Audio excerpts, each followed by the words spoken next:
A few weeks ago, I walked into a Petco and saw these dead and dying betta in cups. I asked for a couple of the sick betta to be released to me for free so that I could take them home and nurse them back to health. It's really interesting to me. When I first posted this, there were a few people who were like, this fish is fine, it's not sick, it's just a crown tail, it doesn't have fin rot. They seemed sort of angry with me for wanting to rescue it. I don't really understand that. This fish is obviously not fine. The black and brown marks on it are ammonia burns. It has fin rot. I hope some of this is just ignorance.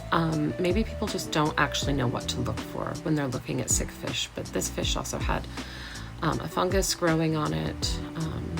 It was very sick, and it was also starving. It was so thin that you could see through its body. You could see through the organs in its body. Light shone through its body. It was underfed. Keeping betta in cups is extremely harmful to them. It puts them through the nitrogen cycle over and over again and exposes them to ammonia burns, which are chemical burns, and it just crashes their whole system. So as you can see, this fish, this was what it looked on the second day that I had it. I started treating it with a broad spectrum aquatic antibiotic, fitzmycin, and I put it in a little 4-gallon planted hospital tank. I also put Indian almond leaves in the tank and gave it a really high protein diet, including frozen brine shrimp and occasional bloodworms, as well as just really high quality betta food and flakes.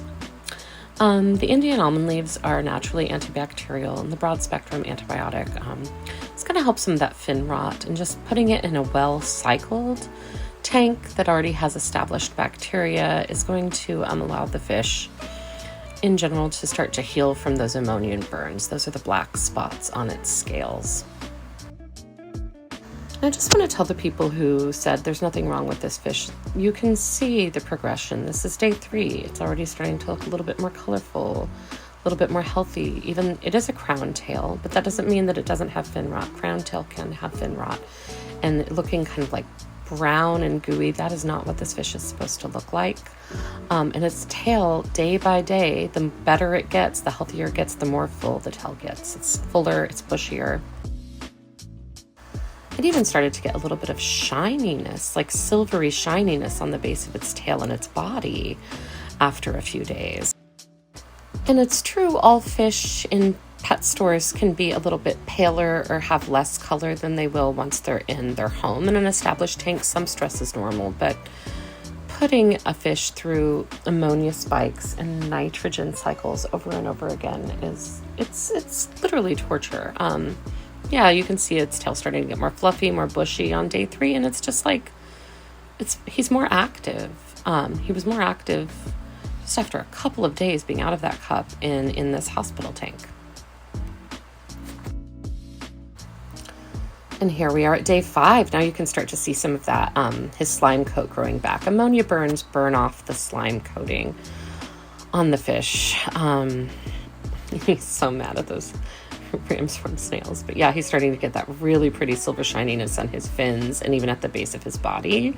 That's his slime coat healing. So, I mean, there were so many things wrong with this fish, and it only took a couple of days of the fitzmycin for that fungal growth on its lip to disappear.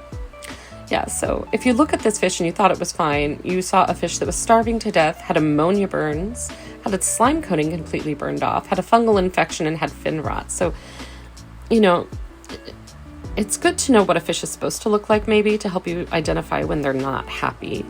But a betta that is happy is going to be very colorful, shiny, active, and usually just pretty stunning. They color up when they're healthier.